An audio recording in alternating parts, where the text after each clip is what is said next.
She didn't scream for help. She screamed for him to walk away. Caleb Walker had spent 5 years on that mountain learning to ignore things that weren't his business. A bound woman bleeding against a dead pine tree that should have been the easiest thing he ever walked past. He didn't walk past. And the moment he saw what was carved into the bark above her head, his own name, he understood exactly what kind of trap he had just stepped into. If this story already has your heart, hit that subscribe button and drop your city in the comments. I want to see how far this mountain reaches. The rope was government issue. Caleb Walker knew that the instant he crouched beside the woman and turned the knot between his fingers. He had seen rope like this exactly twice in his life, both times around his own wrists, both times inside a marshal's office that smelled like whiskey and bad decisions. Triple loop cinch at the back. Tension pulled inward so that any struggle only drew it tighter. Not the work of a desperate man in a hurry. The work of someone trained to make sure a person stayed exactly where they were put. He looked at her wrists. The rope had been on long enough that the skin beneath had gone from raw to something worse. She was still breathing. Barely. "Ma'am." His voice came out rougher than he intended. 5 years of near silence did that to a man. "Ma'am, I need you to hear me." Her head moved. Not much, just enough to tell him her neck still worked. "Don't," she whispered. He thought she meant, "Don't touch her." He reached for the knot anyway. "Don't." Clearer this time, though it cost her. Her eyes cracked open gray. He noticed the color of a sky about 2 hours before a hard rain. Fixed on him with something that wasn't quite fear. "Don't untie me." Caleb stopped with his knife already drawn. In 5 years on that mountain, he had learned to read situations the way other men read newspapers. Fast, practical, with an eye for what the headline wasn't telling you. And what this situation was telling him, loud as a rifle shot, was that a woman who had been tied to a tree in 90-degree heat until she was half out of her mind with pain and blood loss was now using what little strength she had left to tell him not to cut her free. That meant she wasn't afraid of the rope. She was afraid of what happened after. He stayed crouched. Didn't put the knife away, but didn't move it either. "You want to tell me why?" he said. Her jaw worked. She was fighting to stay conscious. He could see it in the way her shoulders kept dipping and catching, the way her eyes threatened to roll before she hauled them back. She had a bad cut above her left ear, dried blood tracking down her neck and into the collar of what had once been a decent riding coat. The coat was territory issue. He recognized that too. "Because," she said slowly, like each word was something she had to dig out from somewhere deep, "if you cut me loose, they'll know someone found me." "Who's they?" Her eyes moved. Not to him, past him, up the slope behind him, toward the ridge where the tree line thinned out and the rock took over. He didn't turn around. He didn't need to. He had spent enough years being hunted to know exactly what it felt like to have eyes on his back. "How many?" he asked quietly. "2," she said. "Maybe 3. They were supposed to come back." A breath. It rattled. He didn't like the sound of it. "To make sure." "Make sure of what?" She looked at him then. Really looked at him for the first time, and something shifted in her face. Not recognition exactly. More like the moment a calculation completes and delivers a result you weren't expecting. "That I was dead," she said. The heat pressed down on both of them. Somewhere up the slope, a hawk turned a slow circle against the white sky and didn't call out. The dry grass bent in a wind that brought no relief, just more dust, just more of the scorched August smell of pine needles baking on rock. Caleb looked at the bark above her head. Someone had carved 3 letters into the tree. Fresh, the wood underneath still pale and wet. Done this morning or last night at the latest. CW. 2 letters. His initials. He felt the cold move through him despite the heat. Not surprise. Surprise had stopped being something he had much access to around year 2 on the mountain. What he felt was something closer to a tired, bone-deep recognition. They were still doing it. 5 years, and they were still building the frame, one piece at a time. "What's your name?" he said. She hesitated. Not the hesitation of someone afraid to answer, the hesitation of someone deciding how much the answer would cost her. "Evelyn," she said finally. "Evelyn Harper." The name didn't land on him immediately. Then it did. "You're the marshal's investigator," he said. She didn't confirm it. She didn't have to. He had been watching the territory from a careful distance for 5 years, watching the law change hands, watching Silas Crow's reach extend from the valley floor all the way up into the offices that were supposed to keep men like Crow in check. He had seen the name Evelyn Harper twice. Once on a territorial bulletin that described her as the only investigator in 3 counties who had never taken Crow's money. Once scratched into the wall of an abandoned trapper's cabin left by someone who had been through before him and wanted whoever came next to know Harper is clean. "If you find her, trust her." He hadn't written that, but he had read it 4 times. "They made their case then," he said. "Left you here with my initials above your head. Marshal comes up to check on you, finds you dead or close enough to it, sees the carving. Open and shut. That was the plan," Evelyn said. Her voice was getting steadier.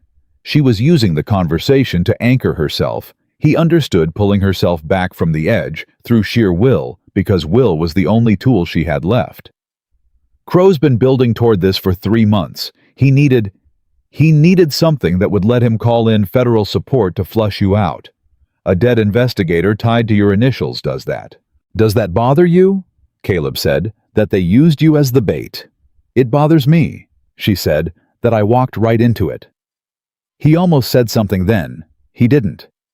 He had learned that there was a particular kind of pain that came from being professionally outmaneuvered by someone you'd underestimated, and that pain needed space, not comfort. "You said they were coming back," he said. "Before dark." He looked at the sky. The sun was already past its peak, dropping toward the western ridgeline. 4 hours, maybe less. "All right," he said. He moved the knife. "I told you. I heard you." He didn't cut the rope. He cut the section of it that connected her to the tree, leaving her wrists still bound, but separating her from the pine. "If we leave the knots on until we're out of sight line from the ridge, anyone watching reads it as you still being where they left you. Buys us time." She stared at him. "You've thought about being followed before," she said. "Once or twice." He got an arm under her shoulders, and she didn't fight him, which told him how badly she was hurt. The woman who hadn't wanted to be cut loose, who had used her last energy reserves to warn him that woman didn't accept help without at least a token resistance, unless her body had simply stopped giving her the option. She was heavier than she looked. Solid through the shoulders, not delicate, not the soft weight of someone who'd been behind a desk. She had muscle under that coat, the kind that came from years of fieldwork. And she was burning up. Fever already setting in from whatever that cut on her head had introduced to her bloodstream. He got her upright. She sucked in a breath through her teeth that she tried hard not to let become anything louder, and mostly succeeded. "Which direction?" she managed. "North. There's a cut in the rock face about a half-mile up that you can't see from the ridge. I've been using it." "You've been on this mountain the whole time," she said. Not a question. "Most of it." "Crow thinks you crossed into Colorado 2 years ago." "Crow thinks what I wanted him to think." She didn't respond to that immediately. They moved slowly, because slowly was the only option, across the exposed face of the slope toward the tree line. He kept himself between her and the ridge. If there was a rifle up there, he'd rather it found him first. He had gotten very practiced at surviving things that should have killed him. He hadn't had that practice when it was someone else. "The file they sent me," she said, as they reached the first trees, and the shade dropped the temperature by what felt like 10 degrees. "Said you killed 3 men. A rancher named Duff and 2 of his hands on a property line dispute." "I know what the file says." "Did you?" The question came out flat. No judgment in it, just the question itself, naked and direct, the way he imagined she asked every question. He thought about how many times he had wanted someone to ask him that, and how many times someone had with a gun already pointed at him, waiting to fire regardless of the answer. "No," he said. "Then who did?" "Crow's men, 3 of them. I found Duff and his hands after." I was close enough to the scene that I had powder residue on my coat and blood on my boots from checking for survivors. He kept his eyes moving through the trees, watching for movement for shapes that didn't fit. By the time I understood what had happened and what it was going to look like, there were already riders coming up the road. So you ran. I ran. She absorbed that in silence for several steps. That's the story of every man who ever claimed wrongful conviction, she said. Yes, he said. It is. Another silence. I believe you, she said. He didn't answer that. Not because he doubted her, but because after 5 years the words landed somewhere that wasn't entirely comfortable, like feeling warmth in a hand that had been frostbitten long enough that the nerve endings had gotten strange. The cabin came into view through the tree line. He had built it into the canyon wall over the first winter half-dugout half-timber frame, the entrance positioned so it was invisible from above and below, unless you knew exactly where to look. 5 years of refinements. It was the most permanent structure he had put his hands to since the house he'd had in the valley, before all of it fell apart. He got her inside and onto the bedroll that served as his only furniture below sleeping level. She didn't protest the help this time either. Her face was the color of old ash. He found his water tin and pressed it into her hands. She drank like someone who had been counting every remaining second she had, and was now reluctantly adding a few more. The file, she said when she'd lowered the tin. I had a sealed copy on me, evidence. Chain of custody documents tracing Crow's forged land titles all the way back to the territorial office. She looked at her coat at the inside breast pocket. Her expression told him it was gone before she said it. They took it. How much of it did you have memorized? She looked at him. Most of it, she said slowly. Then the file isn't gone, he said. It's just in a different format. Something moved across her face. It might have been the closest thing to surprised she was capable of in her current condition. She studied him the same thorough, professionally detached appraisal she had probably used on every subject she'd ever investigated, except that this time the calculation at the end of it seemed to produce an answer that didn't fit the category she'd prepared for him. They told me, she said carefully, that you were dangerous. I am dangerous. They told me you were unpredictable, that you'd been out here alone so long you'd gone feral. She paused. They were trying to make me afraid of you. Were you... She considered this with a seriousness he respected. A little, she said. When I first saw you coming through the grass, I thought this is it. This is how Crow closes it. And now, she said, I'm trying to figure out why a man who has been successfully hiding from an entire territorial law enforcement apparatus for 5 years chose to walk out of cover and cut down the one woman who could have confirmed his location to the people hunting him. Caleb pulled a stool close and sat down across from her. Outside, the heat pressed on in silence. Somewhere far down the canyon, a crow called once and went quiet. Because, he said, whoever tied that knot has done it before. And the last person I saw tied that way was a 12-year-old boy. Crow's men wanted to scare into not testifying about something he saw on the river. The boy didn't testify. He let that sit for a moment. I didn't cut him down in time. Evelyn Harper was quiet. I've been carrying that one for 3 years, Caleb said. I wasn't going to carry another. She looked at him, really looked. The gray eyes taking inventory of something that wasn't threats or tactical assessments or professional calculus. Something more personal than any of that. Caleb Walker, she said quietly, almost like she was reintroducing herself to a name she'd been given incomplete information about. The territory has a $500 reward out for you. I know. Crow added another $200 last spring.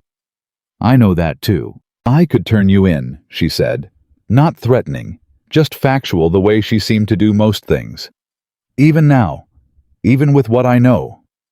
You could try, he said. The corner of her mouth moved. It wasn't quite a smile, but it was something. I'm not going to, she said. I know that too, he said. She leaned her head back against the canyon wall and closed her eyes. Her breathing was still too shallow, still carrying that faint rattle that he was going to have to deal with before it became something worse. The fever was real, and it was moving. He stood, went to the shelf near the back wall where he kept what passed for a medical kit clean cloth, a tin of pine pitch salve willow bark he'd stripped and dried himself, a small bottle of whiskey he'd been making last since February. "This is going to hurt," he said. "Everything hurts," she said without opening her eyes. "Do what you need to do." He cleaned the cut above her ear with the whiskey. She didn't make a sound. Not because she wasn't feeling it. The tendons in her jaw said she felt every second of it, but because she had apparently decided that the sound was something she wasn't going to give him, or the pain, or whoever had put her on that tree. He respected that more than he had words for. "The documents you memorized," he said as he worked.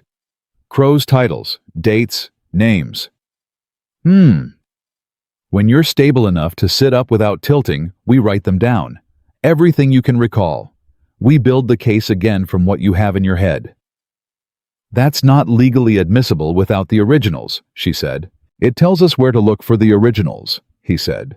"Or copies. Crow files through the territorial office. That means duplicates. He can't control every copy, just the ones he knows about." A silence. "You've been thinking about this," she said. "For 5 years," he said. "I've had time." He finished with the cut, pressed the cloth against it to hold, until the bleeding fully stopped and sat back. Evelyn Harper opened her eyes and looked at the low ceiling of the cabin, with the expression of someone reviewing a plan they hadn't written, but were rapidly adopting as their own. "There's a telegraph line," she said. "Runs from Heron Creek up to the Northern Territorial Office. Bypasses Crow's County entirely." "I know the line. If we could get a message on it direct to the federal circuit judge in Denver, not the territorial office, federal. Crow doesn't own federal." "Not yet," Caleb said. She turned her head to look at him. "You think he's working on it?" "I think a man who spent 15 years buying every lever of power within 100 miles doesn't stop at county lines because it's polite." He set the whiskey bottle back on the shelf. "But federal's harder. Takes longer. If we move before he's finished building up there, we've still got a clean channel." Outside, the sun was dropping. He could feel the shift in the light even inside the cabin, the way the angle changed and the heat eased by a single degree, just enough to remind you that night was coming. The men on the ridge would be moving soon. "You need to sleep," he said. You need to sleep," he said again, steady, "because in about 2 hours, I'm going to need you to be awake and functional, and right now you're running on about a quarter of what that requires. So sleep. I'll watch." She looked at him with those gray eyes for a long moment. "You're going to make a very inconvenient ally," she said. "I've been told," he said. She closed her eyes. He moved to the entrance of the cabin and stood where he could see the slope without being seen himself. The skill of 5 years, reduced to a posture a particular way of holding his body in shadow. He didn't think about Silas Crow just then. He didn't think about the ridge or the men on it, or the $207 someone would collect for putting a bullet in him. He thought about a 12-year-old boy on a riverbank 3 years ago, and about how some debts don't care how long you've been paying them. They just wait. He heard them before he saw them. 2 sets of boots on dry rock. One heavier, one quicker. The kind of uneven rhythm that meant one man leading and one man trying to keep up without looking like he was trying.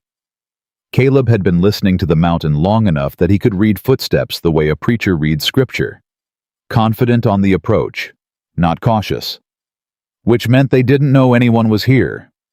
Which meant the woman inside was still in their calculations exactly where they'd left her. He pressed himself flat against the canyon wall and didn't breathe. They stopped about 30 yards out. "She should be right here." The first voice low annoyed the voice of a man who had been given a simple job and was now discovering it had gotten complicated. "Crow said the tree on the left side of the pass. The dead one." "That is the dead one." A pause. "She ain't on it." Caleb counted to 3 inside his head. "Maybe she got loose." "She didn't get loose. I tied those knots myself." Another pause, longer this time, and Caleb could feel the shift in it the moment confusion started curdling into something more dangerous. Men who couldn't explain a problem had a habit of deciding someone else had caused it. "Walker," the first voice said, and that was all he needed to hear. He was back inside the cabin in 4 steps, hand on Evelyn's shoulder, before she'd fully surfaced from sleep. She came up fast, no disorientation, no soft blinking, just eyes open and hand moving toward where her gun should have been before she remembered they'd taken it. "2 men," he said quietly. 30 yards. They know I'm in the area." She was on her feet before he finished the sentence. Pale, still jaw set against whatever the movement cost her. She didn't ask how he knew. She didn't waste time being impressed. She just said, "One exit. One they can see. There's a secondary crawl through the back, comes out 40 feet up the canyon wall. Tight." "How tight?" "Tight."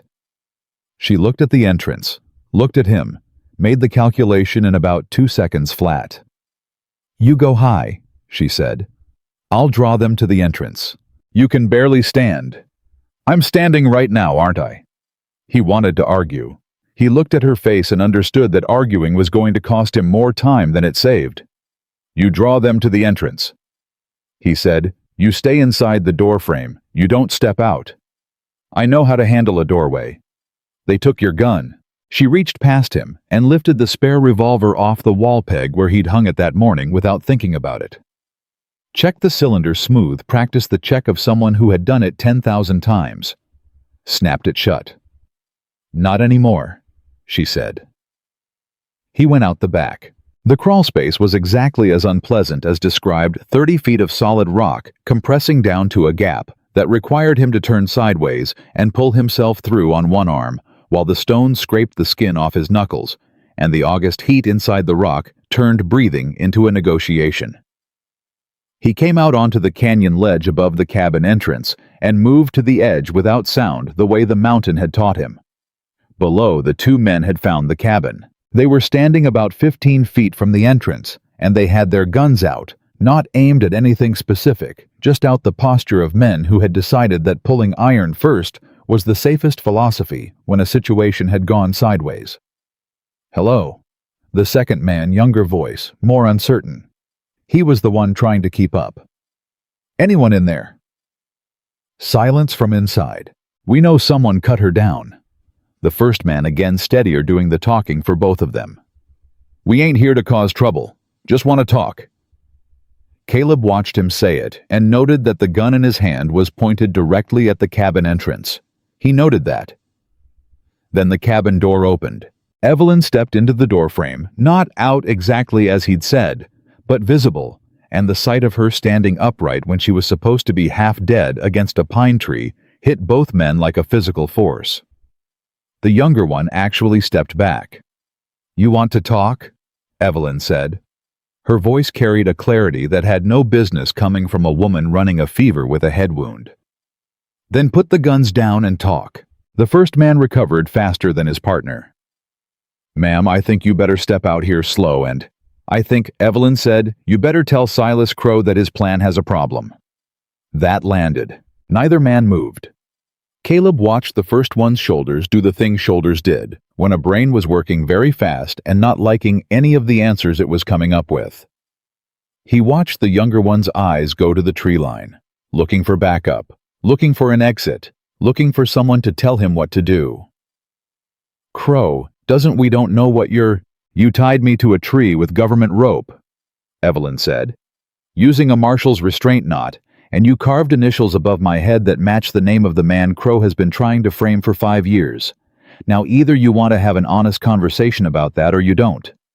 But I want you to understand something before you decide." She paused, just long enough. "I'm not the only one here." Both men looked up. Caleb was already standing on the ledge above them with his rifle level, not aimed at either one specifically, aimed at the space between them, which was somehow worse. The younger one dropped his gun immediately. It hit the rock and he stepped back from it like it had burned him. The first man was slower. He was thinking about angles, about odds, about whether the shot from above was as certain as it looked. Caleb watched him think it and didn't move the rifle. "Son," Caleb said quietly, "I have been living on this mountain for 5 years. I have made that shot in worse light than this on moving targets." He let that breathe for a second. "You are not a moving target." The gun came down. He had them inside the cabin 5 minutes later, wrists tied with their own rope government issue, same as what had been on Evelyn, and sitting with their backs against the wall, while Evelyn stood across from them with the revolver easy in her hand and the fever in her face that she was refusing through what appeared to be pure determination to acknowledge. The younger one talked first. They always did. His name was Roy. 22 years old, 6 months working for Crow's operation as a ranch hand who had drifted into courier work, and then into the gray area where courier work stopped being about moving cattle records and started being about other things. He said all of this with the rapid, stumbling honesty of someone who had just understood that the situation he was in was several categories above what he'd signed up for, and that the fastest way out was through the truth rather than around it. The first man, older, harder, named only as Briggs, said nothing. Just watched Evelyn with flat eyes and worked his jaw like he was chewing something. "Who gave the order?" Evelyn said to Roy. "Briggs did. But it came from—" Roy glanced at Briggs. Briggs looked back at him with an expression that communicated very specific consequences. Roy swallowed. "It came from above Briggs. Crow directly. His man. The one who runs the county office. Deacon something. Deacon Price." Caleb looked at Evelyn. She didn't look back at him, but he saw something change in the set of her mouth, a tightening that wasn't pain. Recognition. "Deacon Price is Crow's county recorder," she said, still to Roy, still level. "He registers land titles." "He does other things too," Roy said, "like arranging for federal investigators to be left on mountainsides." Roy said nothing, which was its own answer. Briggs chose that moment to speak. "You think this is over because you got 2 of Crow's men in rope." His voice was perfectly calm, the calm of someone who had already done the math and liked his own odds. "Crow's got 14 men in this county. He's got the sheriff. He's got the territorial recording office and 2 judges in his pocket, and by the time the sun comes up tomorrow, he's going to have people looking for both of you. Not just Walker, both of you." He looked at Evelyn. "You crossed a line, ma'am, when you started pulling on that land title thread. Crow was patient with you for a long time. He ain't patient anymore." The cabin was quiet. Then Evelyn said, "Good." Briggs blinked. It was Caleb noted the first time anything had gotten through to the man. "Good," Briggs repeated. "If he's not patient anymore, he'll make mistakes." She tilted her head slightly. "Patient men are dangerous. Impatient men are sloppy. And I only need him to be sloppy once." Briggs stared at her. "Lady," he said slowly, "you are in a hole in a rock on a mountain with a fever and no backup, and the most wanted man in the territory. You do not have the position to be making speeches." "I'm not making a speech," Evelyn said. "I'm telling you what I'm going to do. What you do with that information is your business." Caleb watched Briggs absorb this. Watched the calculation behind his eyes, the way a man who had spent a long time in Silas Crow's service tried to fit a person like Evelyn Harper into a category he understood. He wasn't finding one. He turned to Caleb instead. "You," Briggs said. 5 years you've been out here. Smart, careful, survived longer than anyone thought you would." He let that settle. "You know how this ends if you push it. Crow buries you. He's got the resources, he's got the law, and now he's got a federal justification." He nodded toward Evelyn. "Dead investigator, your initials above her. That's federal action. That's U.S. Marshals, not just county. You walk off this mountain into that and surviving 5 years on your own don't mean a thing." Caleb looked at him for a moment. "You're not wrong," he said. Briggs seemed to find this more unsettling than an argument would have been. "But here's what you're missing," Caleb continued. "She's not dead. That changes your whole frame. Your initials on a tree evidence requires a body. What you've got instead is a living federal investigator who can testify to exactly who tied those ropes and who gave that order." He looked at Roy. "All the way up the chain." Roy made a small sound. So the question, Caleb said, isn't how bad my situation is. The question is how bad yours just got. Briggs had no answer for that. They locked them in the secondary space at the back of the cabin, not the crawl space, but a natural alcove Caleb had gated with timber over his second winter, more secure than rope for men who knew how to work knots. Roy went without protest. Briggs went without speaking. When they were alone, Evelyn sat down on the stool she'd been refusing to sit on for the past 20 minutes. She sat down hard, like the decision to stop standing had been made for her by something below the level of conscious choice. "Deacon Price," she said. "You know him. I know his name in the file. He registers every land title in the county." She pressed the heel of her hand against her temple, not the wound side, the other side, the gesture of someone managing a headache that had been building for hours. If Crow's titles are fraudulent, Price is the one who processed them. He'd know which ones are forged and which ones are legitimate, because he's the one who knows what was on file before Crow started rewriting history. "Can you get to him?" "Before Crow can get to me." She made a sound that was not quite a laugh. "That's the question, isn't it?" She was quiet for a moment. Price is a company man. He does what he's told. But company men have one weakness. They want to survive the company. If he thinks Crow is going down, really going down, not just in trouble, but down, he'll flip. He'll give us everything to save himself. She looked up. But he has to believe it's real, not just probable, certain. So we have to make him believe Crow is already finished before Crow knows he's in danger. Yes. Caleb thought about that. About the telegraph line Evelyn had mentioned, the one running up to the northern office bypassing Crow's county. About the federal circuit judge in Denver. About what it would take to make a message on that line read like something that couldn't be ignored. "You mentioned a judge," he said. "Judge Alderman, Calvin Alderman. He's been on the federal circuit for 11 years. I've worked 3 cases that went through his court." She paused. "He doesn't like Crow." "Does he know Crow?" "He knows of him. And he's smart enough to know that a county recorder with Crow's level of control over land titles is either the best administrator in the territory or the most corrupt." She met his eyes. "He's been waiting for someone to give him enough to act on. And what you have in your head is enough to open an inquiry, maybe enough for a federal warrant on the titles." She straightened slightly. "Not enough for a conviction. But an inquiry puts federal eyes on Crow's operation, and federal eyes mean Price starts calculating his options." The light in the cabin had changed. Late afternoon moving toward evening, the last of it coming in thin and amber through the single high gap in the rock above the door.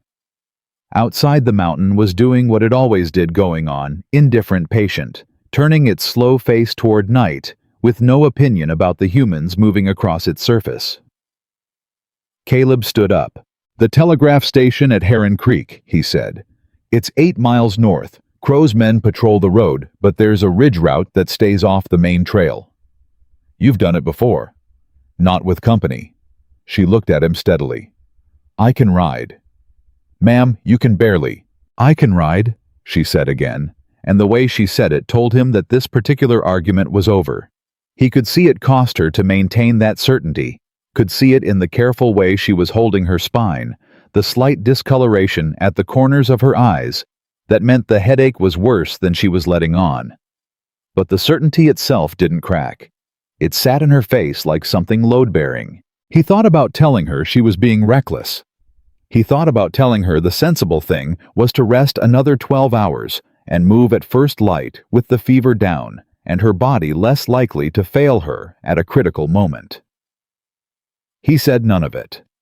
Because he understood in a way that only came from 5 years of knowing what it meant to have a cause that couldn't wait for your body to catch up, that she already knew all of that. She had waited, and she had made her call. "We move after dark," he said. 2 hours. I have a second horse staked at the north end of the canyon." Something in her face, not relief, not exactly, but the quiet release of a tension she'd been holding since the moment he cut her off that tree. "One more thing," she said. He waited. "Those 2 men in the back." She nodded toward the alcove. Roy is scared enough to testify. But if Crow figures out they failed before we reach that telegraph line, he'll send someone to clean up. And cleaning up means, I know what it means. She looked at him. We can't leave them here, she said. He had already been thinking it. He hadn't wanted to say it because saying it made it a problem he had to solve in the next 2 hours, instead of a problem he could leave for the mountain to sort out. But she was right, and he had known she was right since the moment Briggs sat down and started calculating. Roy comes with us, he said. She nodded. Briggs, Caleb looked toward the alcove, thought about the flat eyes, the calm voice, the man who had carried out orders to leave a woman for dead on a mountainside without, as far as Caleb could tell, a single moment of hesitation. Briggs stays tied, he said, but I'll cut enough slack that he can work free by morning. By morning we'll be at the telegraph line or we won't, and either way, Briggs being loose isn't going to change it. Evelyn considered this. That's more mercy than he'd have given either of us. Probably, Caleb said. Why? He reached for his hat from the peg by the door, settled it. Because I'm not him, he said. The 2 hours passed faster than they should have. Caleb spent them checking the ridge route in his head, running through the 8 miles the way he had run through 100 dangerous miles over 5 years, not with confidence, which was a luxury, but with the particular focused competence that came from having survived everything that was supposed to stop you. He checked the horses. He pulled what he needed from the cabin and left what he couldn't carry.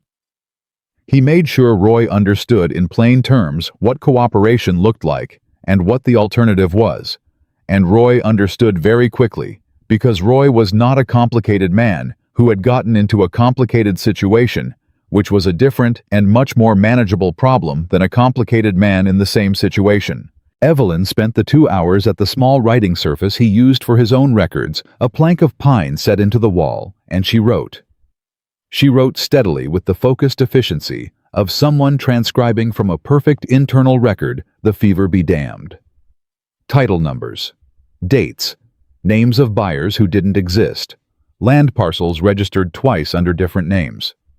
The internal structure of a fraud so thorough and so long-running that it must have seemed to Silas Crow entirely invulnerable. When she finished, she had 4 pages in a tight, angular hand. She looked at them for a moment. Then she looked at Caleb. If something happens to me before we reach that telegraph line, she said, these pages go to Judge Alderman, not the territorial office, not the county, federal only. Nothing's going to happen to you. That's not a promise you can make. He looked at her. No, he said. It isn't. She folded the pages and tucked them inside her coat in the pocket where the original file had been. The gesture had a finality to it, not defeat, not fear. Just the clear-eyed practicality of a woman who had looked at the odds and decided to move anyway. Then let's go, she said. Outside, the mountain had gone dark. The sky above the canyon was thick with stars, the kind of stars that only showed themselves this far from any town, this far from any light that human hands had made. Caleb had spent 5 years under those stars and had never stopped finding something in them that was almost not comfort exactly. Honesty. The stars didn't care about Silas Crow. They didn't care about fraudulent land titles or corrupt county officials or $500 rewards. They just burned steady and cold and indifferent, the same as they had burned before any of this, and the same as they would burn long after. He helped Evelyn onto the horse without being asked, and she accepted it without comment, which was its own kind of progress. Roy came up behind quiet and cooperative, in the thorough way of a man who had just made a decision about which side of something he wanted to be on. Caleb swung up onto his own horse. He looked back at this cabin, the place that had been his world for 5 years. The walls he had built one, timber at a time, against winters that tried to kill him, and solitude that tried to be worse than the winters.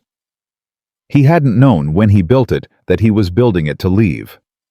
But then he hadn't known a lot of things. He turned north. 8 miles. A telegraph line. And a judge in Denver who didn't like Silas Crow. He nudged the horse forward and didn't look back again. They had been moving for 40 minutes along the ridge route, the horses quiet. The dark settled around them with the specific density of an August mountain night when Roy said from 3 feet behind Caleb's left shoulder, "There's something you should know." Caleb didn't stop. "Say it." "Crow doesn't just know you're on this mountain," Roy said. His voice had the stripped quality of a man who had decided to burn down every bridge he had left and was watching them go with something between relief and terror. "He's known the whole time. The whole 5 years." The horses moved. The stars burned. Caleb felt something cold walk through him that had nothing to do with the night air. "What do you mean he's known?" Evelyn said. Her voice was controlled. Very controlled. "He's let you stay," Roy said to Caleb. "On purpose. As long as you were up here, you were contained, isolated. Nobody was going to believe a word you said about anything as long as you were a wanted man on a mountain. And if he ever needed to make a move, make you useful, he knew exactly where to find you." The cold thing in Caleb's chest settled deeper. "He was going to use me," he said. "He was going to use the story of you," Roy said. "Frame you for something big enough to justify federal action. Something with a witness. A federal witness." He paused. "I didn't know it was going to be her. I swear to God I didn't know who she was when Briggs told me we were making sure someone stayed on a tree." Silence. Then Evelyn said very quietly, "He wasn't keeping Caleb in reserve as an escape valve." "No, ma'am." "He was keeping him as a weapon." "Yes, ma'am." The horses picked their way along the dark ridge, and Caleb Walker rode at the front of the line with this new knowledge sitting in him like a stone dropped into still water, the rings of it moving out through everything he thought he had understood about his 5 years on the mountain. His survival hadn't been skill. Or it had been skill, and it had been something else too. Something he hadn't accounted for. He hadn't been hiding from Silas Crow. Silas Crow had been keeping him. He thought about that boy on the riverbank again, 3 years ago, the knot he hadn't cut in time. He thought about how differently that memory felt now. And he kept riding north. The telegraph station at Heron Creek was dark when they reached it. Not the dark of a place closed for the night. The dark of a place that had been closed deliberately. The door was shut wrong. Caleb noticed it immediately. The way a man notices a thing that doesn't fit the pattern his eyes have been trained to expect. The latch was engaged from the outside, but the wood around the frame had been disturbed. Someone had been here recently and left in a hurry and made sure the door looked untouched from a distance. It didn't look untouched up close. He held up a fist without turning around. The horses stopped. Roy pulled his mount in tight without being told, which meant Roy was learning and learning fast, which was the only thing about Roy that was currently useful. Evelyn came up alongside Caleb.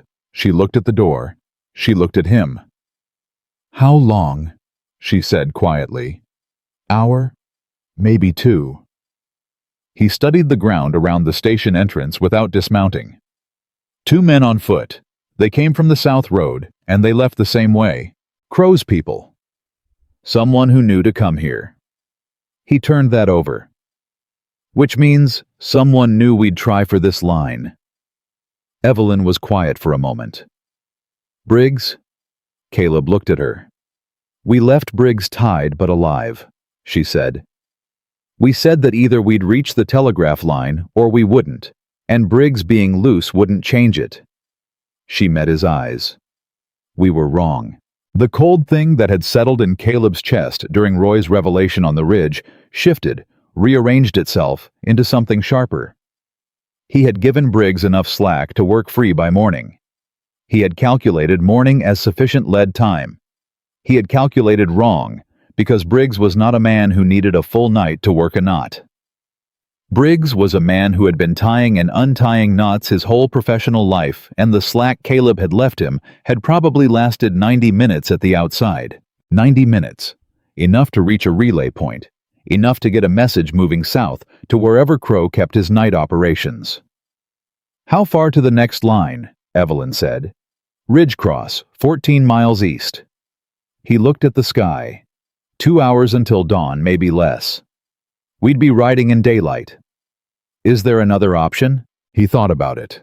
Actually thought about it the way he thought about problems on the mountain. Not with hope, which was a feeling, but with inventory, which was a practice. What he had, what he needed, what the gap between them required. The station operator, he said.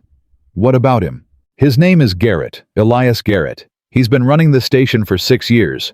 Lives a quarter-mile north in a farmhouse. He paused. Crow's men shut down the station. But shutting down a telegraph station and making sure the operator can't operate it are two different problems. Evelyn straightened in the saddle. They wouldn't kill the operator. Too visible. Too many questions. No. They'd warn him.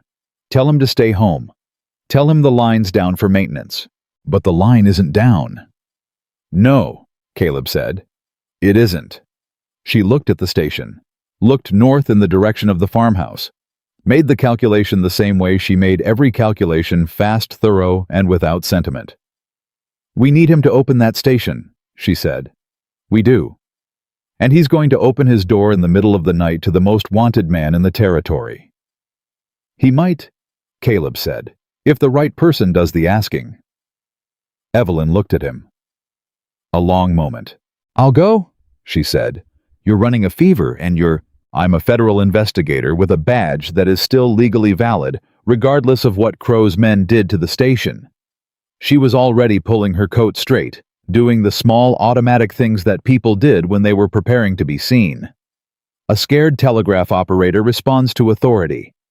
You walking up to his door in the dark gives him nothing to hold on to. I walk up, I show the badge, I tell him I need that line in the name of federal law. He has something to weigh against whatever Crow's men told him. Caleb looked at her. She was right. He hated that she was right because she was right, and she was also still running a fever that he could feel radiating off her from 2 feet away, and the cut above her ear had bled through the dressing he'd changed 2 hours ago, and none of that had slowed her down by a single step or dimmed a single thing behind her eyes. Roy stays with the horses, he said. I come with you. You'll scare him. I'll stay back, but I come with you. She looked at him for one more moment.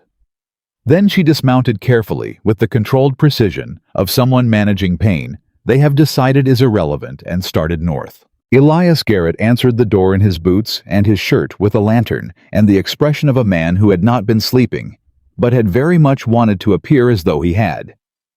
He was in his 50s, solid through the shoulders, with the careful eyes of someone who had spent years reading messages that weren't meant for him and had learned to be cautious with what he knew. He saw Evelyn first.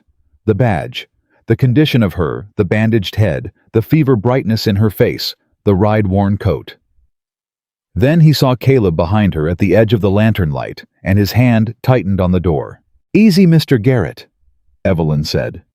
Her voice was level professional, the voice of someone who had shown a badge at 100 reluctant doors and knew exactly how to make the showing mean something. I'm Investigator Evelyn Harper, Federal Marshal's Office. I need your station, tonight. Ma'am, the line is functional, she said. The men who told you otherwise were not acting on federal authority. They were acting on Silas Crow's authority, which is a different thing entirely, and I need you to understand the difference between those two things right now. Garrett looked at her, looked at Caleb, looked at her badge again. Crow's going to know, he said. Yes, Evelyn said. He is. And when he does, he's going to be too occupied with a federal inquiry into his land title operation to have very much attention left over for telegraph operators who assisted a legitimate federal investigation. She held his eyes. Mr. Garrett, I need that station. The lantern threw their shadows long and shifting across the ground. Somewhere in the farmhouse behind Garrett, something moved a child, maybe, or a woman turning over in sleep, and Garrett's face did the thing faces did when a person remembered in the middle of a hard decision exactly what they were making the decision to protect. He opened the door wider. Come in, he said. 20 minutes later, Evelyn sat at the telegraph key with Garrett beside her and sent the longest message Caleb had ever watched anyone compose from memory. She didn't hesitate, didn't pause to consult the pages from her coat, Those were for backup for evidence for the record. What she sent from inside her own head, the complete and detailed account of Silas Crow's fraudulent land title operation, laid out in the precise numbered language of a federal investigator who had been building this case for 8 months and knew every thread of it by heart. She sent it to Judge Calvin Alderman in Denver. She sent a duplicate to the federal marshal's supervising office in the territorial capital, bypassing the county office entirely. And she sent a third shorter message, just names, dates, and a single line of instruction to a contact Caleb didn't recognize in an office Garrett told him quietly was the Federal Land Registry. When she finished, her hands were shaking. Not badly, barely visible, but shaking. Caleb saw it. She knew he saw it. Neither of them said anything about it. Garrett looked at the sent log with the expression of a man watching a fire he'd agreed to light and was now realizing was larger than he'd expected. "What happens now?" he said. "Now." Evelyn said, "We wait to see if anyone on the other end is awake." They didn't have to wait long. The first response came in 11 minutes. Denver. Judge Alderman's night operator at telegraph station ran round the clock for federal business, confirming receipt and requesting authentication of investigator credentials. Evelyn authenticated. The second response took 4 minutes more. Territorial Marshal's office, the supervising level. Confirmation of receipt. A single added line that made Evelyn close her eyes for 3 seconds before she opened them again. Inquiry authorized. Federal warrant pending credential review. Hold position. Hold position. Garrett read aloud, uncertain. "It means they believe us," Evelyn said. "It means they're moving." "It also means we're supposed to stay here," Caleb said. She looked at him. "Yes," she said, "it does." Outside, the sky was doing the thing it did just before dawn, not lightening yet, but changing quality. The dark shifting from solid to porous, like something that was about to become something else. Caleb stood at the farmhouse window and looked at it, and thought about holding position. He thought about 14 of Crow's men in the county, about a sheriff on Crow's payroll, about Briggs free of his ropes and moving south, and how much information Briggs was currently delivering to Silas Crow about exactly where they were and exactly what they'd been trying to do. About the telegraph station a quarter-mile south, now confirmed active and confirmed connected to federal offices in Denver. About how long it would take Crow to understand what that meant, and about what Crow would do the moment he understood it. He turned from the window. "We have maybe 3 hours before Crow knows that message went through," he said. Evelyn looked up from the chair where she'd been sitting very still in the way of someone who had been letting their body recover on the strict understanding that it had to be available again shortly. 3 hours for what?" she said. "For him to decide whether to run or to fight." He met her eyes. "Crow doesn't run. He's never had to. Every time something threatened him, he had enough law in his pocket to bury it. This is the first time he doesn't have that. He let that sit for a beat. Which means he fights. And the way Crow fights is he removes the problem at the source." "We're the source," Evelyn said. "We're the source," Caleb said. Garrett had gone very still in the corner. "Mr. Garrett," Caleb said, "is there somewhere your family can go this morning? Someone nearby, somewhere that isn't here?" Garrett looked at him, looked at Evelyn. His jaw worked. "My sister," he said, "south of the creek, 2 miles. "I'd take them there now," Caleb said. "Not an order, not quite. The way you said a thing when the situation had made the right answer obvious and you were just the person pointing at it." Garrett stood. Moved toward the back of the house without another word, and the sound of him waking people and speaking low and urgent was the sound of a man who had just understood completely what he'd agreed to let into his house.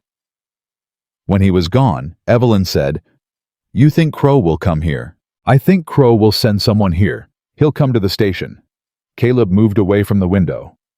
"If that station is his only way to intercept or contradict what just went to Denver, he'll want to control it, or destroy it. He can't destroy it, it's federal infrastructure. He can destroy the operator's credibility, say the messages were sent under duress, that the authentication was coerced." He looked at her. "Do you see the problem?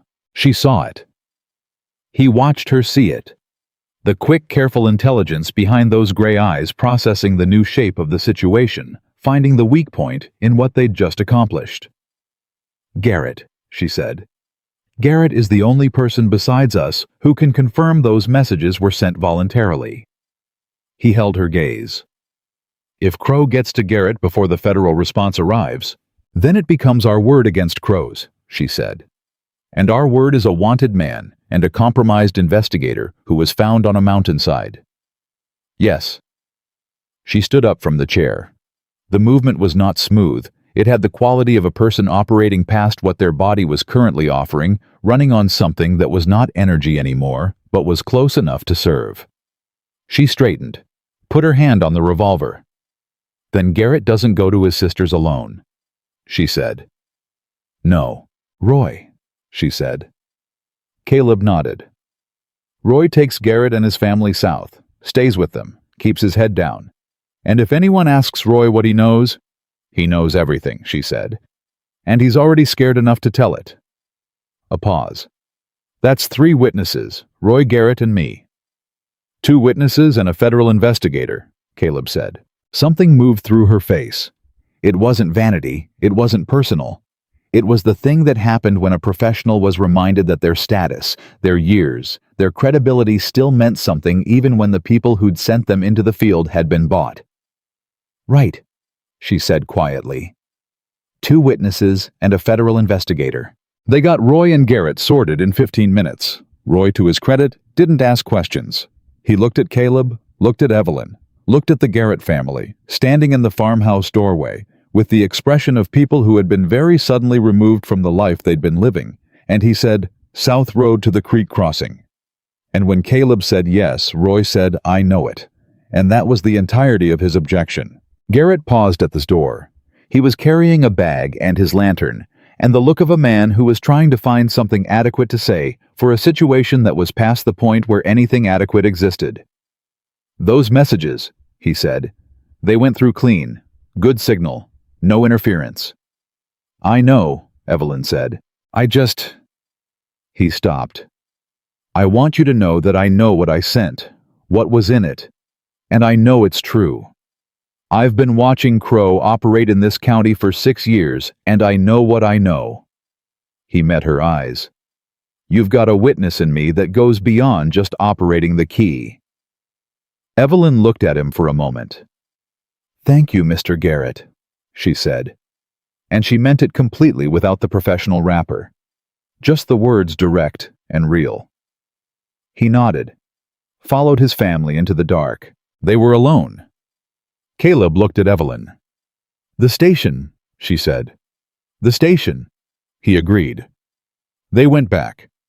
Inside the telegraph equipment sat silent, the line open but quiet, waiting. Evelyn sat back down at the key. Not to send, to listen. To be present when something came back from Denver, or from the territorial office, or from wherever the gears they'd set in motion were now turning. Caleb stood by the door. The sky outside was definitively changing now. The dark going gray at its edges, the birds starting their pre-dawn conversations in the trees along the creek. The world getting ready to be visible again, whether the people in it were ready for what visibility would show. "Tell me about Price," he said. Evelyn looked up. "Deacon Price. You said he was a company man, that he'd flip if he believed Crow was finished." He leaned against the doorframe. "What makes you certain he hasn't already covered himself destroyed records? He's had years. He hasn't destroyed them because destroying them costs him his leverage," she said. "The records are Price's insurance policy. As long as he has them, he has something to trade. As long as he has something to trade, he's valuable. The moment he destroys the records, he becomes just another man who participated in a fraud with no documentation to prove he's more useful than the others." "Smart," Caleb said. "Careful," she corrected. "Careful and smart aren't the same thing. Smart would have been not taking Crow's money in the first place." The key clicked. Both of them went still. Evelyn leaned in. Her hand moved to the receiver, hovering, not touching. She read it incoming. Her lips moving slightly, and Caleb watched her face for the translation because reading Morse at speed was not something in his 5 years of mountain education. Her face went through something. "What?" he said. She sat back. Her hands were steady again. The shaking from earlier was gone, replaced by something that was very still in a different way. "Federal warrant issued," she said. "Judge Alderman signed it 40 minutes after receiving my message. Land Title Records County Recorder's Office, immediate seizure and review." She paused. "And a material witness summons. Deacon Price." The silence in the station felt different than the silence before. "They moved fast," Caleb said. "Alderman has been waiting," she said. "I told you, he just needed something solid enough to act on."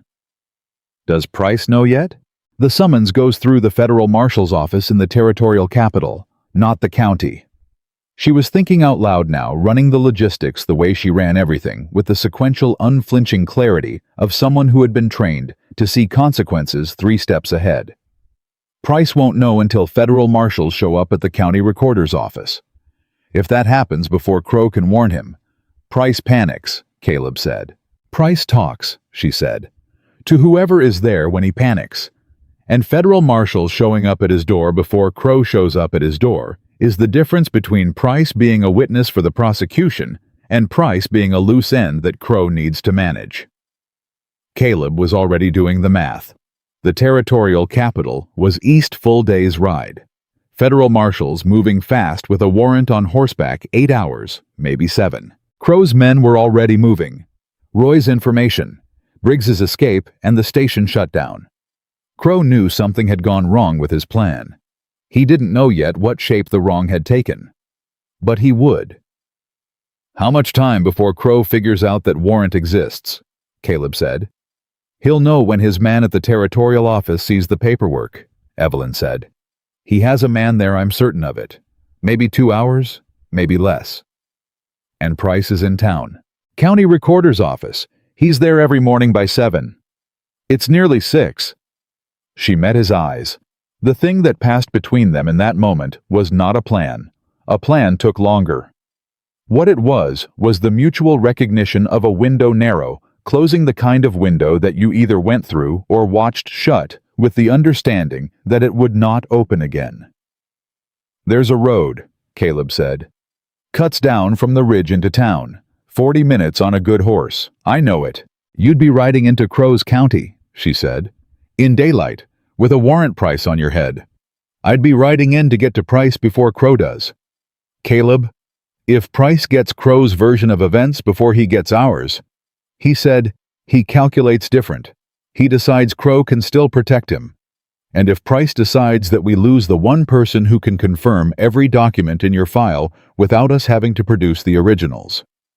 She stared at him. "You're talking about riding into town," she said again. "I'm talking about going to get your witness," he said, "by yourself. You need to stay on that key. When the next message comes from Denver or the territorial office, you need to be the person who receives it. You're the authenticated investigator. Your responses carry legal weight that mine don't. You don't have legal weight of any kind. You're a wanted man." "I know what I am," he said.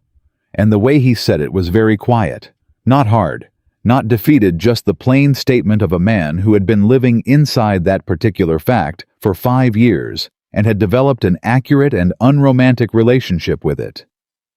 "But I'm also the only one here who can get to Price and back before Crow's men cut off the road. If they catch you, they've been trying to catch me for 5 years. This isn't the mountain, Caleb. This is town. In daylight." "No," he said. "It's the edge of town, before daylight, and then back up the ridge road before anyone who matters has had their morning coffee." She was looking at him with an expression he hadn't seen on her before, not assessment, not calculation. Something more personal than that. Something that cost her to show. "You'd do that," she said, not a question. "I'd do that," he said, "for a case." "For the right outcome," he said, "which is what the case is for." She was quiet. "Price will be scared," she said finally. "He'll look for a reason not to believe you." You need to give him something he can verify, something that proves the federal warrant is real, without him being able to call the county office to check, because the county office is compromised. What do I give him?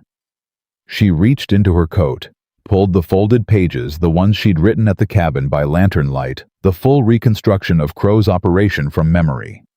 She held them out. "Those are the only copies," Caleb said. "Yes," she said. He looked at the pages, looked at her. "Evelyn, if you get to Price and he reads those pages and he sees that a federal investigator has already reconstructed the entire operation from memory, alone, he'll know the records don't protect him anymore. He'll know the only thing that protects him now is cooperation."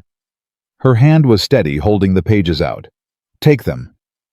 He took them, folded them, put them in his coat. "And if something goes wrong," he said. "Then you still have them," she said. "And you find a way." He looked at her for a long moment. The gray eyes, the steady hands, the fever that she was treating as a minor inconvenience because she had decided it was a minor inconvenience. "I'll be back before 8, he said. "Don't make promises you can't guarantee."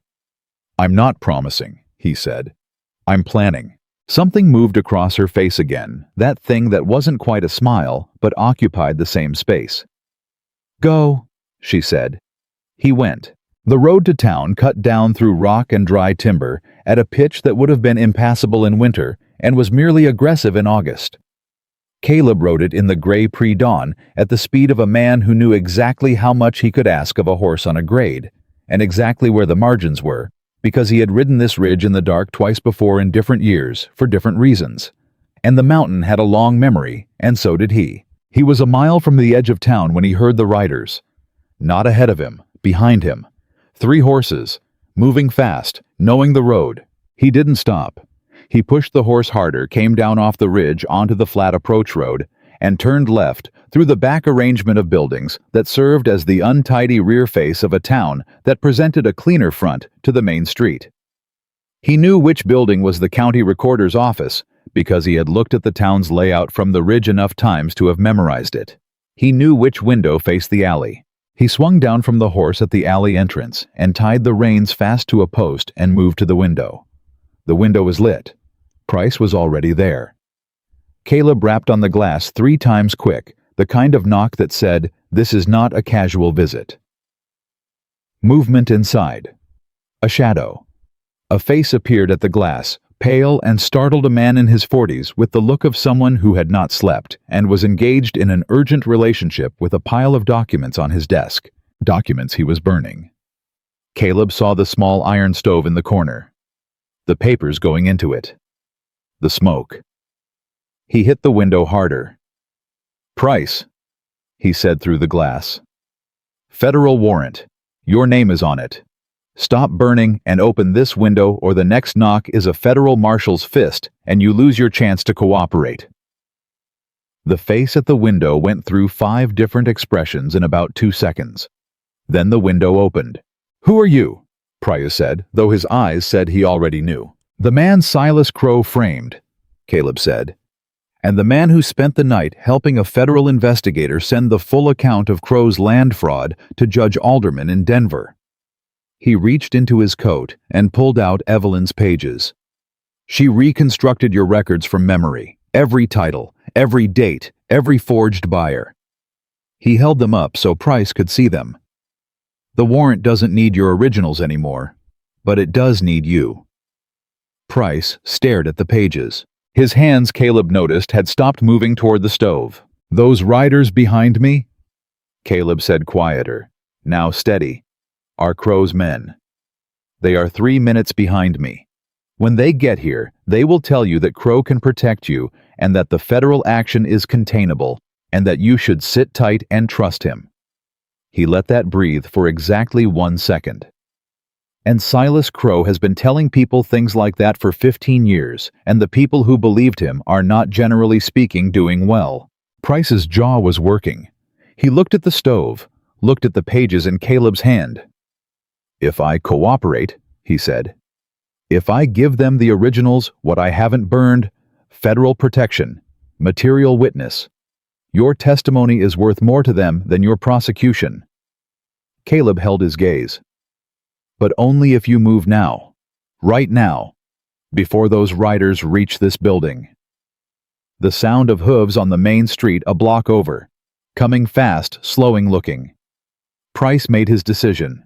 He reached under the desk and pulled out a locked box, the flat fireproof kind that government offices kept for documents that needed to survive exactly the kind of emergency Price had been trying to create just 60 seconds ago. "There's a back door," he said. "I know there is," Caleb said. "Let's go." Price moved faster than Caleb expected. The man was soft through the middle and had the careful, unhurried movements of someone who had spent 15 years behind a desk making sure nothing he did could ever be traced directly back to him. But the sound of hooves on the main street had done something to all of that, had stripped the careful right off him, and left something younger and more afraid underneath. And fear, Caleb had long since learned, was the most reliable engine there was. They came out the back door into the alley. Price had the lockbox under one arm and his coat half on and his hat not on at all, and he was breathing through his mouth in the short, effortful way of a man whose body was receiving information about the situation that his mind was still trying to argue with. Caleb had the horse untied before Price cleared the door. "Can you ride?" he said. "I have a horse. In the stable. No time." He looked at the alley entrance main street end, the hooves louder now 1 block over and searching. "Get up." Price looked at the horse, looked at Caleb, looked at the alley. He got up. They moved north through the back side of town at a pace that was faster than discreet and slower than desperate, which was the precise speed of people trying not to be the most interesting thing happening in a street that was just beginning to consider waking up. The early light was doing what early light did, turning everything the same color of gray, flattening shapes, making it hard to tell a man on a horse from a shadow until you were close enough for it to matter. They were 2 blocks from the edge of town when the shouting started behind them. Not a question. Not an inquiry. The shouting of men who had found an empty office and a warm stove, and understood very quickly what those 2 things together meant. "Ride," Caleb said. Price was already leaning forward, the lockbox clutched against his chest, with both arms riding the way a man rode who had learned as a child and not practiced, since technically correct no elegance, pure intention. The ridge road came up fast, behind them hooves, 2 sets, maybe 3. The road pitched upward, and Caleb felt the horse strain into it and gave it everything he was asking for, which was everything he had, and the horse gave it back. Price's grip on the lockbox was going to leave bruises.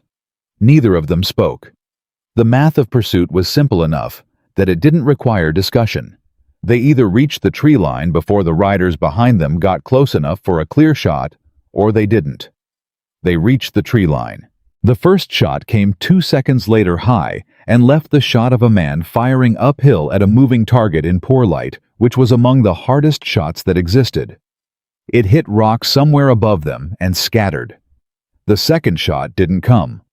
Not because the men below had given up, because the angle had closed the trees and the pitch of the road folding them out of sightline as effectively as a door swinging shut. Caleb slowed the horse to something the grade could sustain and listened. The pursuit sounds were receding, not because they'd stopped, but because the riders below were stopping. Calculating. Deciding whether following up a ridge road in growing daylight after a man who had lived on that mountain for 5 years was a reasonable use of their continued existence. Apparently it wasn't. He breathed. Price made a sound beside him that was not quite a word. "You all right?" Caleb said. "I've never been shot at before," Price said. "I know," Caleb said. "You get used to it." Price looked at him with an expression that suggested he had no intention of getting used to it, and found it faintly horrifying that someone might. The telegraph station came back into view 20 minutes later. Evelyn was at the door before they reached it. She had heard them coming, or heard the shots, or both, and she was standing with the revolver in her hand, and her eyes doing the quick inventory that Caleb had come to recognize as her default greeting for any situation that might require an immediate response. She saw Price, saw the lockbox. She put the revolver down. "Mr. Price," she said. Price got off the horse with considerably less grace than he'd gotten on. He straightened his coat. looked at Evelyn Harper with the expression of a man encountering someone he had known about professionally for a long time, and was now meeting in circumstances that were significantly more extreme than he had imagined. "Investigator Harper," he said. "You were burning documents when Mr. Walker found you," she said. Not an accusation. A statement clinical the way she stated everything. Price's jaw tightened. "I burned 2 boxes. Personal correspondence." Personal correspondence with Silas Crowe. A pause. "Yes," he said.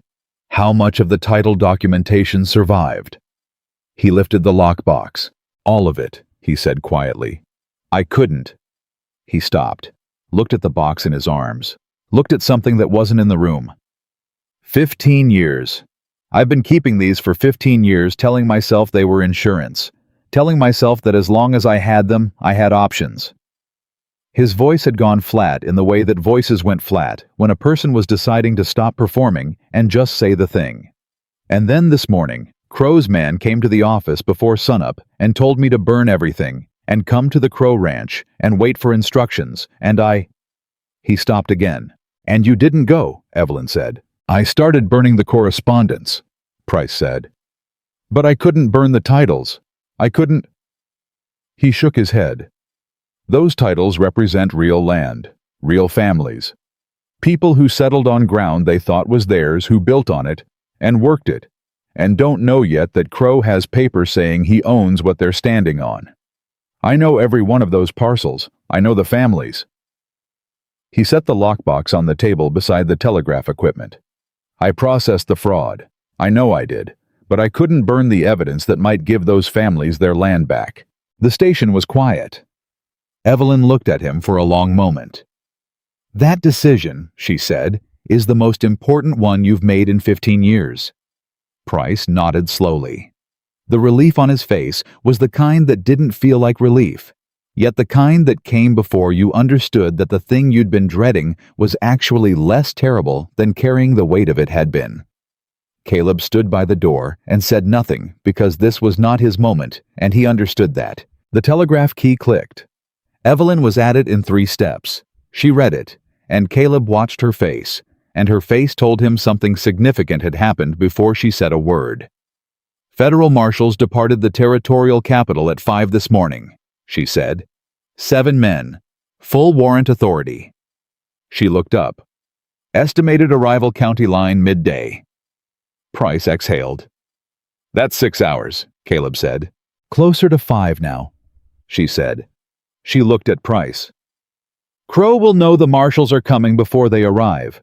He has his man at the territorial office, which means Crowe has 5 hours to do something about it," Caleb said. "What can he do?" Price said, and the question had a desperate hopefulness in it, the hope of someone who wanted to be told that the machinery now in motion was unstoppable, that they had passed the point where one man's power could reach it. Caleb and Evelyn looked at each other. "He can move the money," Evelyn said. "The land, he can't hide that.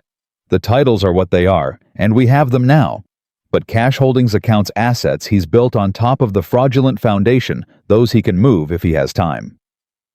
"He can run," Caleb said. Price shook his head. "Crowe won't run. I've worked for that man for 15 years. He doesn't believe there's anything he can't buy or break or wait out."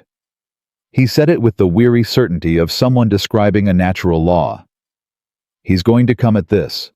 He's going to come at you." "We know," Caleb said. "You don't understand." Price leaned forward.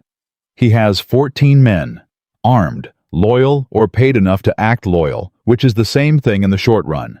And he has the county sheriff. Sheriff Holt has 6 deputies, all on Crowe's money. That's 20 men minimum between now and when the federal marshals arrive. 20 men and 5 hours. He looked at them both. "And this station is exactly where he'll come first. Because this station is the evidence that the federal action is real." The silence that followed had weight. Evelyn was the one who broke it. "Then we don't stay here," she said. "We can't abandon the station," Caleb said. "The marshals need to be able to reach us on the line when they get close." "We don't abandon it," she said. "We make it defensible. And we make Crow understand that taking the station costs him more than leaving it does." She looked at Price. "How many people in this county know what Crow has been doing? Honestly, no, not suspect, no." Price thought about it. "A dozen, maybe. People who've seen enough to understand. Ranchers whose boundary lines shifted after Crow's men did a survey. A woman named Clara Marsh, whose homestead claim was disputed after her husband died. She's been fighting it in the county court for 3 years. She knows." "And they're afraid of Crow," Evelyn said. "Terrified." "Are they more afraid of him," she said, "or more afraid of what happens if he wins?" Price opened his mouth, closed it.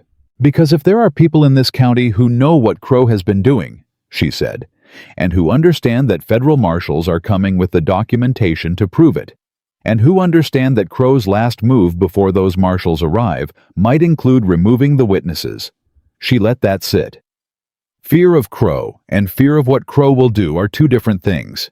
People stay quiet for the first one. People act for the second.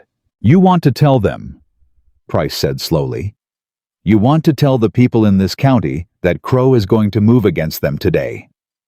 I want them to have the chance to decide what they do with that information," she said. "That's different." Caleb was looking at her with something he hadn't quite felt before. Not admiration exactly, though it was adjacent to that.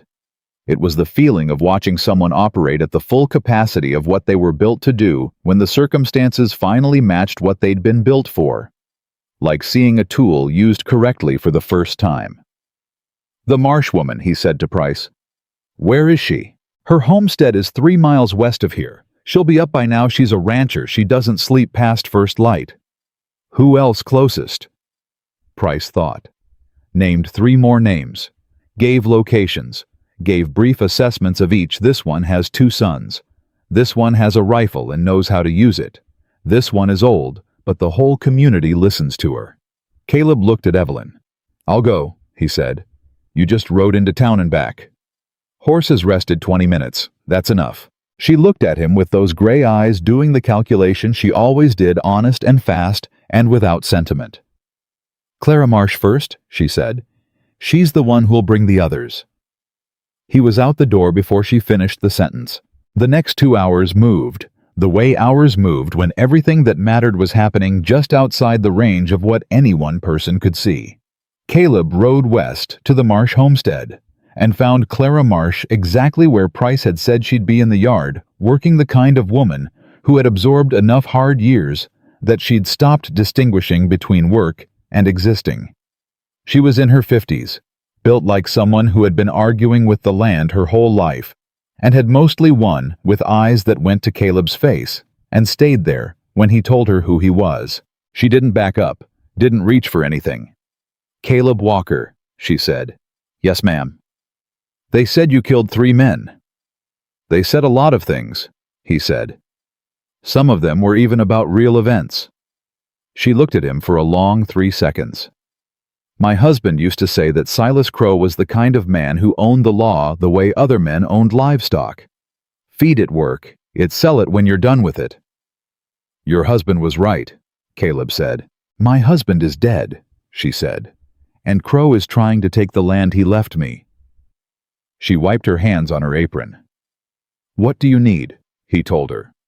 She was saddled and riding before he finished. Clara Marsh knew the county, the way people knew things they'd staked their survival on completely specifically, and without any romanticism about it. She knew which roads Crow's men used. She knew which homesteaders had lost sleep over boundary disputes. She knew who had seen what, and when, and who had been too scared to say so out loud.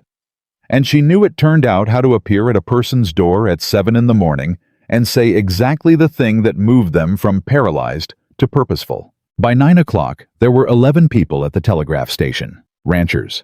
A woman who had been the county's first female land claimant. 2 brothers who had been waiting 3 years for a boundary survey that Crow's men kept delaying.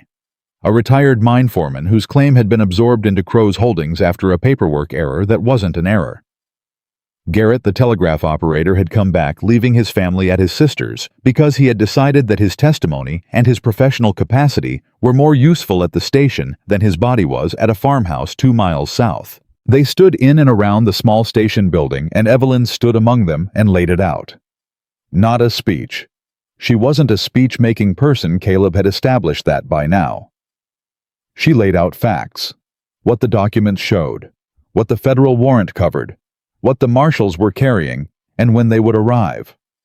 And she told them directly that Silas Crow knew all of this and had approximately 3 hours left in which to act, and that acting almost certainly meant coming here. The room was quiet when she finished.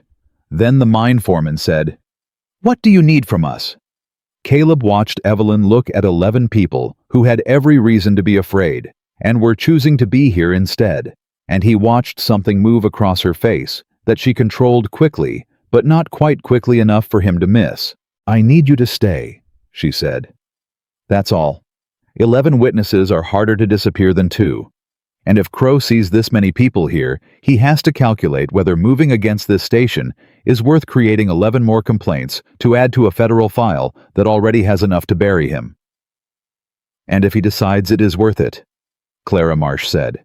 "Then we're all here together," Evelyn said. "And I am a federal officer of the law, and this station is federal property, and anyone who fires on it is firing on the federal government of the United States of America." She paused. "I want Crow to understand that very clearly before he makes that decision." Clara Marsh nodded once the way someone nodded when the arithmetic worked out, and they were done deliberating. The telegraph key clicked at 9:15. Evelyn read it. Her head came up. "Marshals are at the county line," she said. 3 hours early." The room shifted, not panic, the opposite.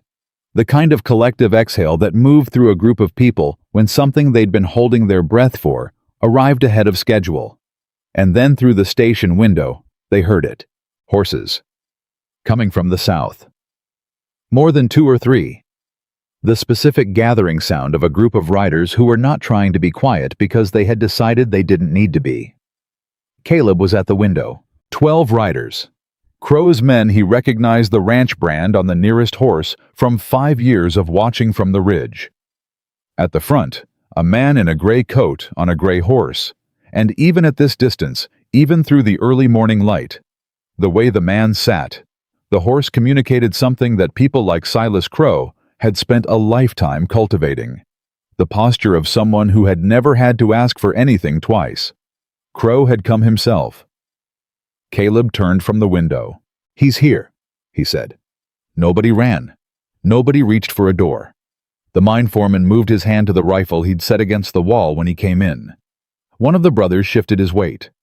Clara Marsh folded her hands in front of her, still like someone setting down something she'd been carrying for a long time. Evelyn stepped to the door. "Stay inside," Caleb said. "I'm the federal officer," she said. "Evelyn." She looked at him, and the look said something that wasn't an argument and wasn't a dismissal. It was the look of someone who understood exactly what they were walking toward, and had decided that walking toward it was what the situation required, and that this decision had been made at a level below the reach of anyone else's opinion. She opened the door and stepped out.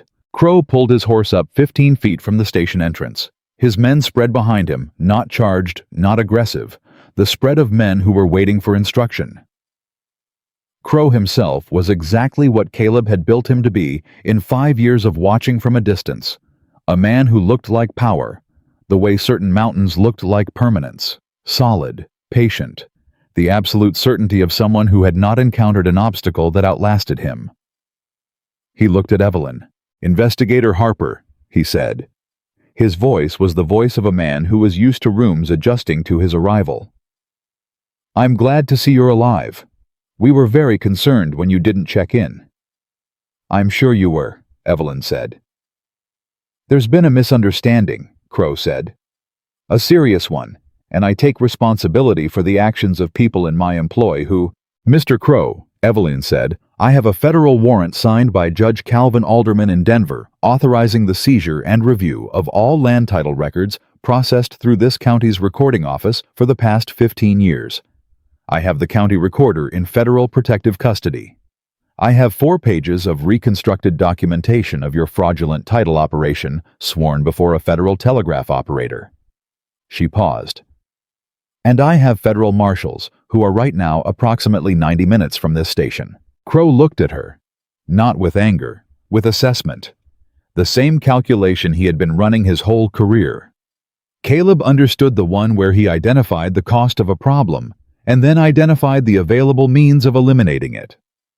"You're alone out here," Crow said. "Step back from the door," Caleb said. Crow's eyes moved to the station entrance, to Caleb standing in the doorframe, and then as Caleb stepped aside to the 11 people visible behind him, ranchers and witnesses and a retired mine foreman, and a woman who had been fighting for her dead husband's land for 3 years. Something shifted in Crow's face. Not much. Barely. But Caleb had spent 5 years learning to read small things from large distances, and he read it. Crow hadn't expected 11 people. "Those are my neighbors," Clara Marsh said from inside the station. Her voice carried clearly. "And I'd like you to look at them, Silas, because these are the people whose land you've been stealing." Crow looked at her. "Clara." "Don't," she said. "We're past your first name." One of Crow's men shifted in the saddle. Another one, younger at the back of the group, looked at the station, looked at the people inside it, and then looked at the road south with an expression that was doing very visible arithmetic. Crow saw it too. "Hold," he said low to his men. "Not a request." Then to Evelyn. "The warrant is based on fraudulent testimony. The records you claim to have are incomplete. This will not survive a legal challenge. Then you'll have the opportunity to make that challenge before Judge Alderman," Evelyn said. "In federal court, in Denver, where your money doesn't operate quite the same way it does here." Crow was quiet. "The men you sent to leave me on that tree," Evelyn said, "are in federal protective custody or actively cooperating with federal investigators. The forged title documentation is in a locked federal case inside the station.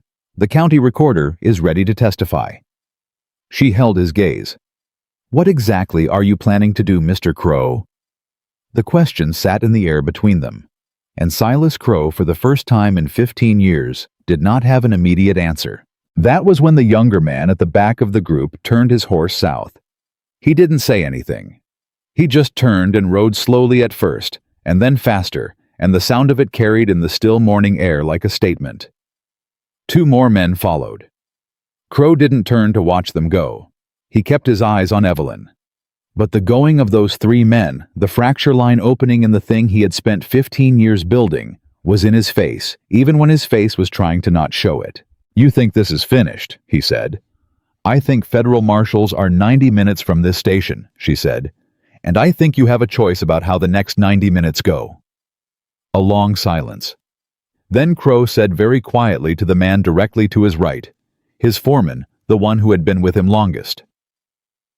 "Send someone to find Briggs." The foreman didn't move. "Send someone to find—" "Briggs is gone," the foreman said. His voice was flat, empty. The voice of a man who had just made a private accounting and arrived at a number he didn't like. Took his horse at first light, didn't say where. Crow absorbed that. Every man in his employ saw him absorb it. And the thing about a man who had never shown weakness in 15 years was that when weakness arrived, it arrived in a room that had no practice accommodating it. No category for it. His men had worked for a man who was impervious, and what they were looking at now was not impervious, and the effect of that on the group behind him was not subtle. Caleb watched it happen. The slow cellular restructuring of a group of men who had believed in something, and were now doing the math on whether they still did. "Mr. Crow," Evelyn said. Her voice was different now, not softer, but clearer. The voice she would use in a courtroom he understood. The voice of the law when the law was what it was supposed to be. "I am placing you under federal investigative hold, pending the arrival of the United States Marshals. You will dismount. Your men will stand down, and we will wait here together for the marshals to arrive." Crow looked at her. He looked at the station, at the 11 people, at the 3 empty spots where 3 of his men had been. He looked at Caleb, and Caleb Walker looked back at him from the doorframe of a federal telegraph station on the edge of a mountain county, with nothing in his face that was personal, and nothing that was triumphant. and nothing that was anything other than the plain patient look of a man who had waited 5 years for this particular morning, and found that patience in the end was its own kind of power. Crow dismounted.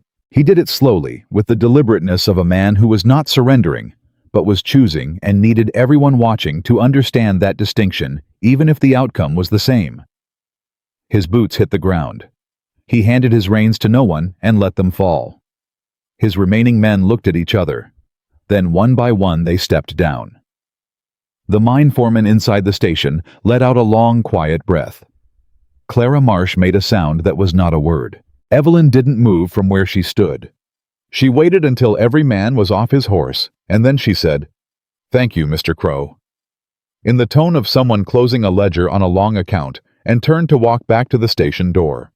She reached for the frame. Her hand missed. Caleb caught her before she hit the ground. She didn't lose consciousness. She was too stubborn for that, he was fairly certain, in a biological sense. But the fever that she had been treating as a minor inconvenience for the past 12 hours had apparently been keeping its own accounting, and the moment the immediate crisis released its hold on her, the fever presented its bill. "I'm fine," she said from approximately 2 inches off the ground, his arm around her shoulders. "You're not," he said. "The marshals are 80 minutes away, and Garrett can handle the key." He got her inside, got her to the chair, got her seated with the stubborn cooperation of someone who knew the argument was lost, but wasn't going to make it easy. "Price has the documents. The witnesses are here. Crow is off his horse." He crouched in front of her, so she had to look at him instead of the door. "Evelyn, it's done." She looked at him. The gray eyes were bright with fever, and with something else, the particular brightness of a person who had run everything they had into a single sustained effort and was now for the first time being given permission to stop. "The families," she said. "Crow's fraudulent titles there are 43 parcels. Those families need to know their land is protected pending the federal review." "One thing at a time," he said. "That is one thing," she said. "That's the thing all of this was for, not Crow. The families." He looked at her. "I know," he said quietly. "I know that's what it was for." She held his gaze. Something in her face settled not defeat the opposite. The thing that settled in a face when it found something solid to rest against. 80 minutes, she said. "Less by now," he said. "Stay close," she said. "I'm not going anywhere," he said. Outside, Silas Crow stood in the dirt beside his horse with his hands at his sides, and the morning coming on around him. Patient and indifferent. The way the mountain had always been. Patient and indifferent. The same mountain that had kept a man for 5 years, like a secret, like a weapon, like a piece in a game that had just finally been played out. The telegraph key clicked. Garrett read it and looked up with the expression of a man delivering something he had been hoping to deliver for a long time. "Marshals at the North Fork," he said. 60 minutes. The 60 minutes felt like 6.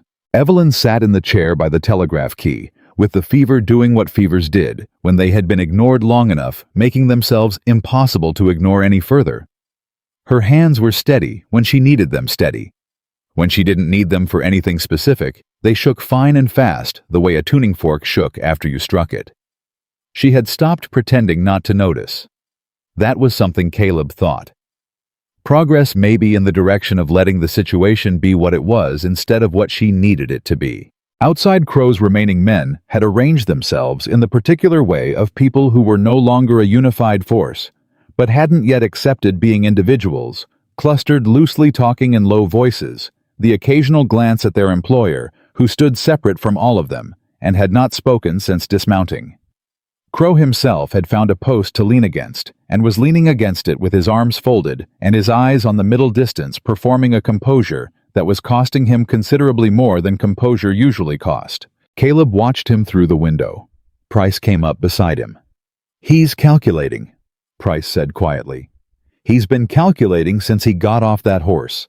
What he can still control, what testimony can be challenged, what deals might still be available." He paused.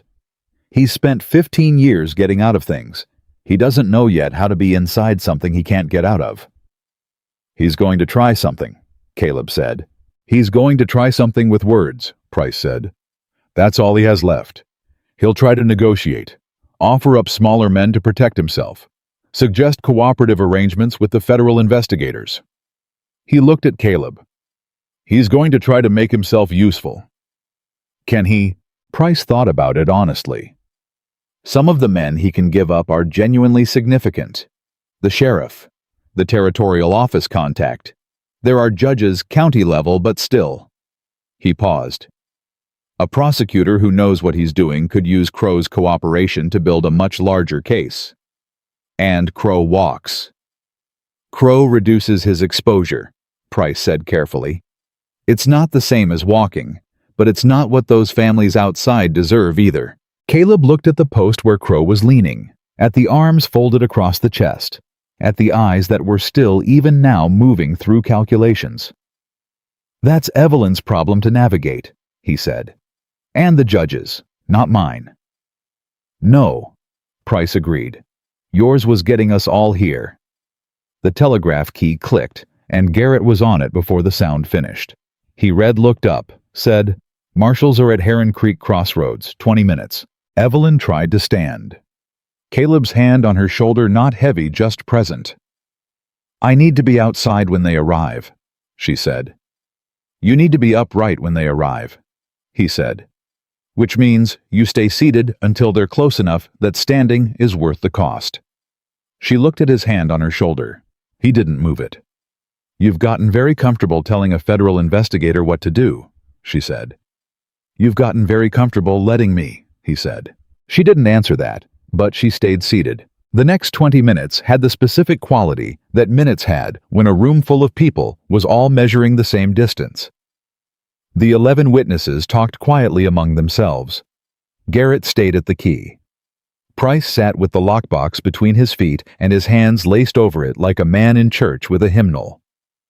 Roy, who had come back from Garrett's sister's place an hour earlier, riding fast with the look of someone who had decided that delivering a family to safety was enough for one morning and that the rest of the morning belonged to the larger thing, stood near the door with the air of a man trying to occupy as little space as possible while still being present. Clara Marsh sat next to Evelyn and didn't say anything for a long time. Then she said, My husband would have liked you. Evelyn looked at her. He didn't have much patience for people who did the easy thing, Clara said. Said it was a character flaw he'd been watching spread across the county for 30 years. She looked at the window at the morning outside it. He saw Crow coming before most people did, tried to warn the county commissioners. They told him he was paranoid. A pause. 3 years after he died, Crow filed a dispute on our east boundary, called it a surveying error. I know, Evelyn said quietly. It's in the documentation. Your parcel is one of 43. Clara turned to look at her fully. All 43 get reviewed. All 43 get reviewed, Evelyn said. Under the federal warrant, every title Crow processed through Price's office is under scrutiny. The fraudulent ones get unwound. The families get their land confirmed. Clara was quiet for a moment. How long does that take? Federal land review. Evelyn paused, and Caleb could see her being honest with herself about the answer before she gave it to someone else. It won't be fast. Months, possibly longer. The legal process is long, Clara said. Yes. But it happens. It happens, Evelyn said. I'll make sure of it personally. Clara Marsh nodded. She reached over and put her hand briefly on top of Evelyn's, the gesture of a woman who had been tough for so long that tenderness had become something she deployed deliberately, like a tool she kept for specific occasions. Then she took her hand back and folded it in her lap, and was Clara Marsh again, still and solid and present. Caleb saw the whole thing and felt it somewhere he didn't have a precise name for. The sound came before the sight, the particular organized rhythm of multiple horses moving in formation, which was a different sound from a group of riders and a different sound still from a mob. Federal marshals moved like they knew exactly where they were going and had made their peace with the getting there. 7 horses, coming up the north road. Caleb looked at Evelyn, She was already standing. He didn't try to stop her. She walked to the door, and he was one step behind her, and they came out into the morning together. The lead marshal pulled his horse up and looked at the assembled scene with the practiced, neutral eyes of a man whose job required him to arrive at complicated situations and assess them accurately before anything else. He saw Evelyn's badge, saw Crow standing by the post, saw 11 people outside a Federal Telegraph station and a group of riders who were clearly not unified and clearly not comfortable.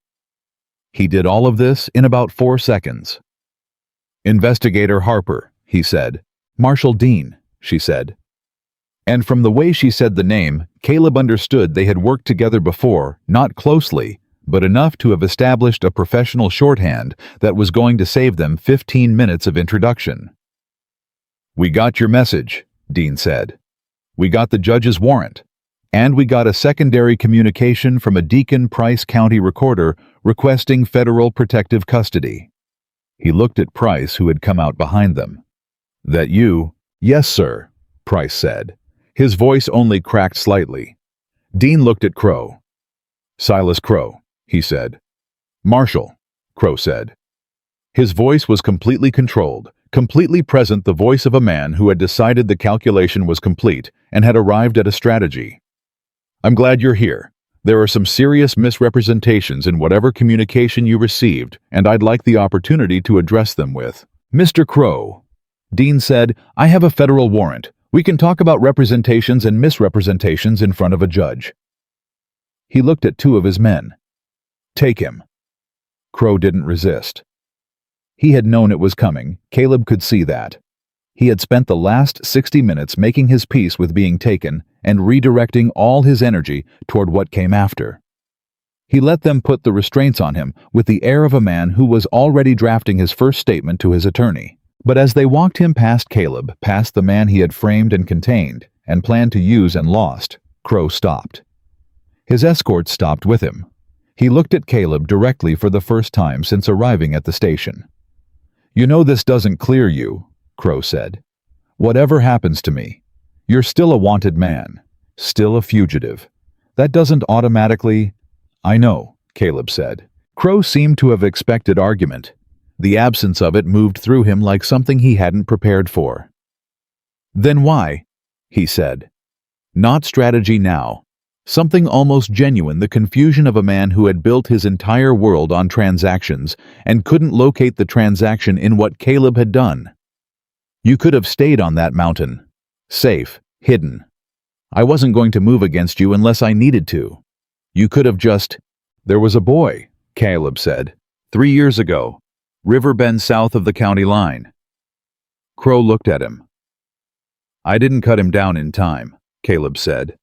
"I wasn't going to make that same choice twice." Something went through Crow's face. What it was, Caleb couldn't fully name, not guilt, because he didn't think Crow had the equipment for guilt in any form he would have recognized. But something. The flicker of a thing encountering a value system so different from its own that it couldn't find purchase anywhere. The marshals moved Crow forward. He didn't look back. Dean had dismounted and was talking to Evelyn in the careful, abbreviated way that law enforcement professionals talked when they were exchanging operational information. Quick, precise, all the important things, and none of the surrounding ones. Caleb stayed close enough to hear, but didn't insert himself. This was her territory, her language, her professional world, reassembling itself around her after a night that had come very close to ending it entirely. "The documentation Price has in that box," Evelyn was saying, "cross-references with everything I sent in the original message. The forged titles are identifiable by registration date, and the recording stamp Price used a secondary stamp on the fraudulent ones, a habit he says that he can't entirely explain, except that some part of him wanted them to be distinguishable if it ever came to that." "Smart habit," Dean said. "Or conscience," Evelyn said. Working slowly. Dean looked at her, really looked, taking in the head wound and the fever brightness, and the fact that she was standing here conducting a professional debrief on what was clearly a body running on its last reserves. "Harper," he said. "How bad?" "I'm functional." "That's not what I asked." She met his eyes. Head wound 20 hours ago. Fever set in around midnight. I've been running it since. You need a doctor. I need to brief you on the 43 parcels and ensure the witness interviews are conducted in the correct sequence so that Crow's defense team can't argue contamination. She held his gaze. Then I need a doctor. Dean looked at her for a moment. 20 minutes, he said. 30, she said. 25. Done, she said. Caleb almost smiled. He went to find water. The next 2 hours were the organized chaos of a federal operation, arriving at a situation that was mostly resolved but needed to be formally processed. Statements taken. Documents logged the chain of custody for Price's lockbox, established through the correct procedural steps, so that nothing Crow's defense could argue would find purchase in the way the evidence had been handled. Dean ran it with the efficiency of someone who had done this before, and his 6 deputies moved through the assembled witnesses with the systematic thoroughness of people who understood that the quality of this morning's work would determine how much of it survived contact with a courtroom. Roy gave his statement to a deputy named Callum, who had a face so young it seemed improbable he'd been sworn into anything, and Roy told it straight and complete, including his own role, including Briggs, including the order that had come down from Deacon Price, and who Price had received it from. He told it with the stumbling, unpolished honesty of someone who had decided that cleaning the wound was better than letting it fester.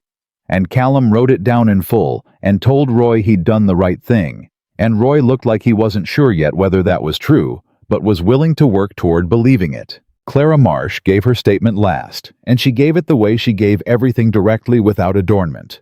The plain account of 15 years of watching something wrong happen in a county she had lived in her whole life, and being unable to stop it.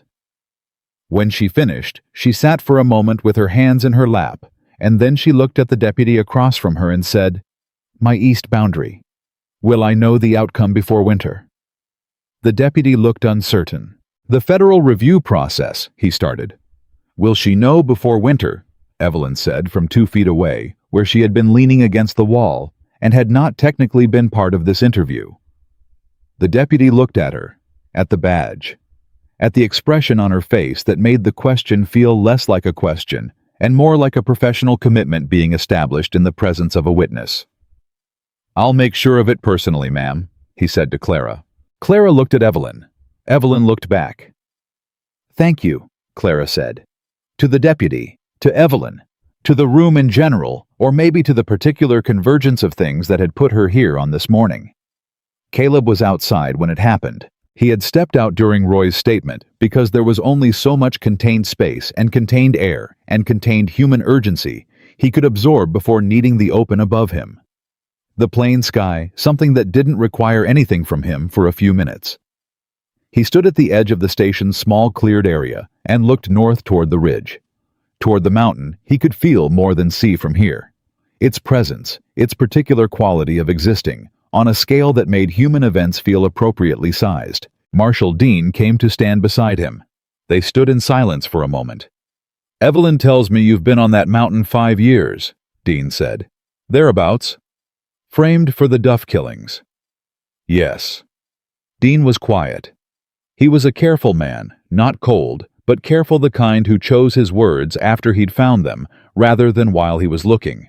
"The warrant on you was issued out of this county," he said. "Sheriff Holt's office originally, co-signed by the Territorial Marshal's office." He paused. "Sheriff Holt is currently in federal custody. The Territorial Marshal who co-signed that warrant retired 2 years ago, and his replacement has been conducting an internal review of case files from the prior administration." Caleb turned to look at him. "The Duff case file," Dean said, "based on what I've received this morning from Investigator Harper's documentation and from the county recorder's testimony, is going to be part of that review." He held Caleb's gaze. "I can't promise you an outcome. I'm not in a position to promise outcomes. But I can tell you that the foundation that warrant was built on is the same foundation that's currently being disassembled piece by piece inside that station. And foundations matter in law." Caleb looked at him. 5 years was a long time to carry a thing. Long enough that you stopped noticing the weight of it most of the time. It just became the weight of being you, the constant that everything else adjusted around. The warrant, the mountain, the particular careful isolation of a man who had learned not to want anything he couldn't have. How long? Caleb said. Caleb. Case review given the scope of what we're looking at. Dean thought about it honestly. 6 months. Could be 8. Federal process doesn't move fast. No, Caleb said. It doesn't. But it moves, Dean said. When someone points it in the right direction, it moves. Caleb looked back toward the mountain. 6 months. 8 months. He had done 5 years. He could do 8 months. Except that 8 months of what exactly was the question that immediately followed 8 months on the mountain again, isolated, waiting in the same suspended state of existing, but not living. That had been his life since the day he ran from a scene he hadn't caused. Going back to the cabin felt now like going backward, in a way it hadn't felt before. The cabin had been survival. Going back to it now with everything that had happened in the last 18 hours would be something with a different name. I have a question, Caleb said. All right. The federal review, while it's ongoing, am I... He stopped, found the right word. Am I still a fugitive? Dean looked at him carefully. Technically, he said the warrant is still active until it's formally vacated. He paused. But a federal marshal has some discretion around pursuit priorities. And my pursuit priorities today are Silas Crow, the county sheriff, a territorial office contact, and several additional parties to be named as the investigation develops. He looked directly at Caleb. A man who spent the night helping a federal investigator send critical evidence to Denver and then personally rode into town to retrieve a material witness is not at this moment anywhere near the top of my priority list. Caleb understood what was being said and what was not being said, and the space between those two things in which he was apparently being given permission to exist for a while. Thank you, Marshal, he said. Don't thank me, Dean said. Stay out of trouble. I've been staying out of trouble for 5 years. Dean made a sound that might have been a laugh. You have a very interesting definition of that phrase. He turned back toward the station. Harper's asking for you. He found her inside in the chair she had finally accepted as a reasonable compromise with her body, with a fresh dressing on her head wound that one of the deputies who apparently had field medical training had applied with considerably more competence than Caleb's pine pitch and cloth.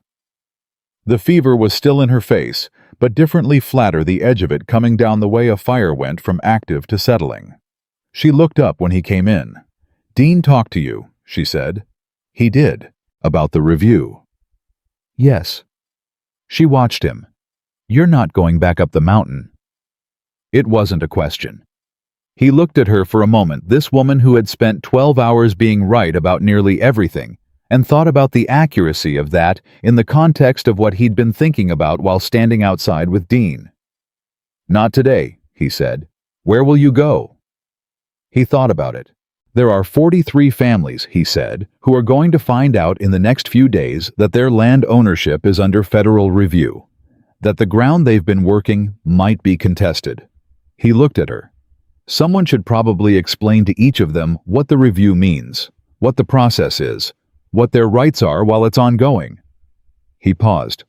Someone who knows the county, who knows the mountain, who knows the back roads and which families are scared and which ones are angry, and what the difference matters.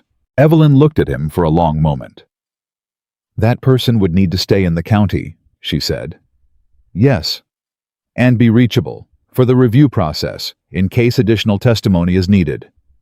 That would make sense. And they would need somewhere to stay, she said. That wasn't a hole in a rock on a mountain. Also true. Something moved across her face. The thing that wasn't quite a smile, but was its own specific thing. The thing that arrived when Evelyn Harper found a situation honest and acknowledged it as such. Clara Marsh has a bunkhouse, she said. She told me this morning she's been running it empty since her last hand left in the spring. I expect she'd consider a reasonable arrangement for someone who was willing to help a one-woman operation get through the fall workload. She held his gaze. Hypothetically. Hypothetically, he said. She held out her hand. He looked at it. The steadiness of it despite everything the last 18 hours had asked of it. The deliberateness of the gesture. Evelyn Harper didn't do anything accidentally, and extending a hand meant exactly what it meant. He took it. Not a handshake, not exactly. The grip lasted a moment longer than professional, a moment shorter than everything that hadn't been said yet, but was starting to take up the kind of space between two people that eventually required either addressing or permanent avoidance. They were both, he suspected, more inclined toward addressing. She released his hand. "The 43 families," she said. "The 43 families," he agreed.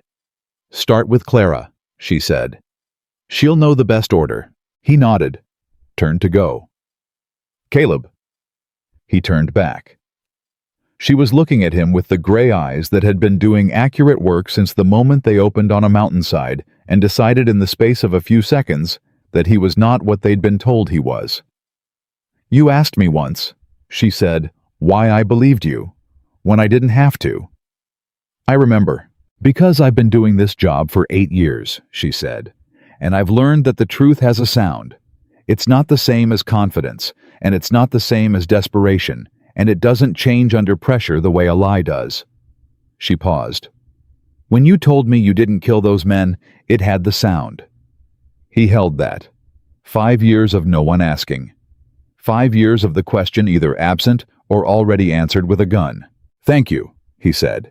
He meant it in the way that a man meant a thing he'd been waiting to say for so long, that saying it was both simpler and larger than he'd imagined. "Go talk to Clara," she said.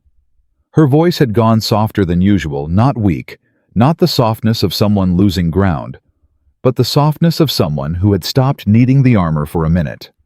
He went. Clara Marsh was outside with 2 of the neighbors who had come to the station that morning, standing in the particular configuration of people who were not quite done processing the last several hours, but were beginning cautiously to talk about what came next.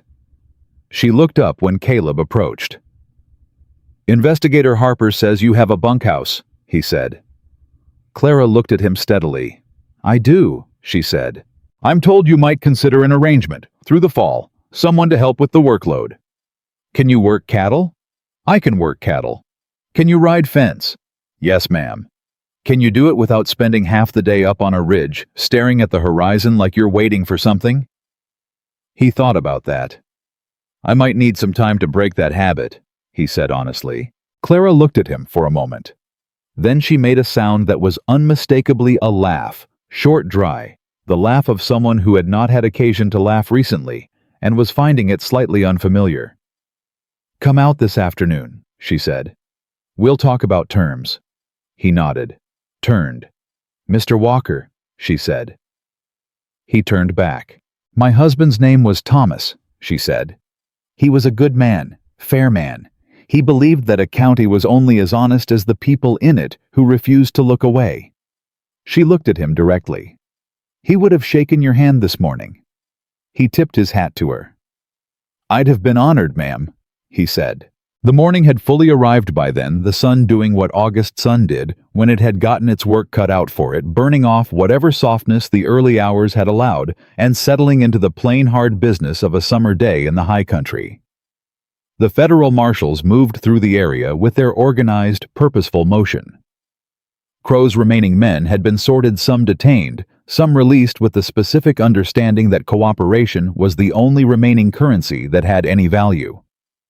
Price sat with a deputy in the shade of the station wall, working through the lockbox contents, page by page, in the methodical way of someone who had decided that thoroughness was the only path through and was committed to walking every inch of it. Roy found Caleb before he got to his horse.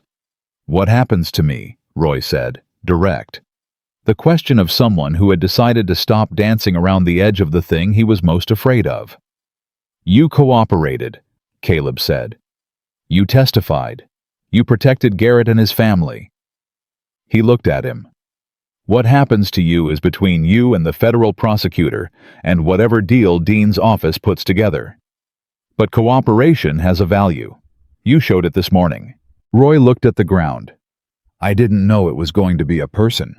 When Briggs said we were making sure someone stayed put, I didn't know it was going to be..." Roy, Caleb said. Roy looked up. Tell that to the prosecutor, Caleb said. Exactly like that. Don't clean it up. Don't make it smaller than it was or larger than it was. Just say it like you said it to me. He held the young man's gaze. The truth has a sound. Make sure yours has it.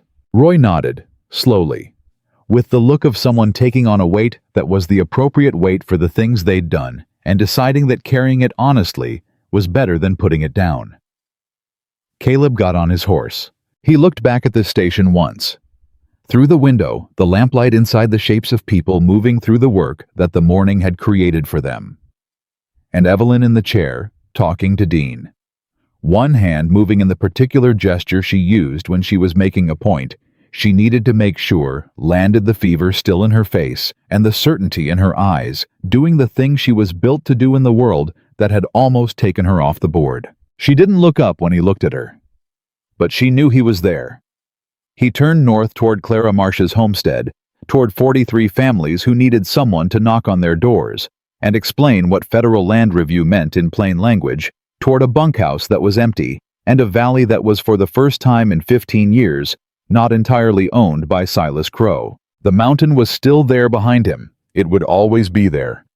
But a man on a horse moving toward something was a different thing entirely from a man on a ridge watching everything he couldn't touch. Caleb Walker had spent 5 years surviving. It was time to start living. And the mountain, patient and indifferent as it had always been, watched him ride away without a word. The same way it watched everything that moved across its face. The way it had watched him arrive 5 years ago, with nothing but the clothes on his back and a name that had been made into a lie. He was still that man. But the lie was finished, and the name was his again, was his.